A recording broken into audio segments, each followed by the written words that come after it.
సాయంత్రం సూర్యుడు అస్తమించి చీకటి ముసురుతున్న వేళ స్తంభం నుండి ఉద్భవించిన ఆ ఉగ్ర నరసింహుణ్ణి స్మరించుకోవాల్సిన సమయం ఇది.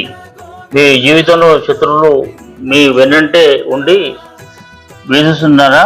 అయితే ఈ నరసింహ జయంతి సాయంత్రం ఈ 3 పనులు చేసి చూడండి. మొదటి పని, మీ ఇంట్లో దక్షిణ దిశలో నువ్వుల నూనెతో దీపం వెలిగించండి. ఆ జ్యోతి మీ భయాలనే కాదు, మీ శత్రువులను కుతంత్రాలను కూడా దహించివేస్తుంది. రెండవది, స్వామికి అత్యంత ప్రీతికరమైన పానకం సమర్పించండి. ఆ తీపి మీ జీవితంలోని చేదును దూరం చేస్తుంది. ఇక మూడవది, ఉగ్రం వీరం మహావిష్ణు అనే మంత్రాన్ని 11 సార్లు మనస్ఫూర్తిగా జపించండి.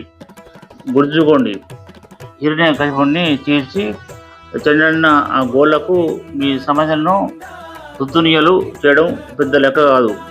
భక్తితో అడగండి, ఆ సింహం గర్జన మిమ్మల్ని కాపాడుతుంది.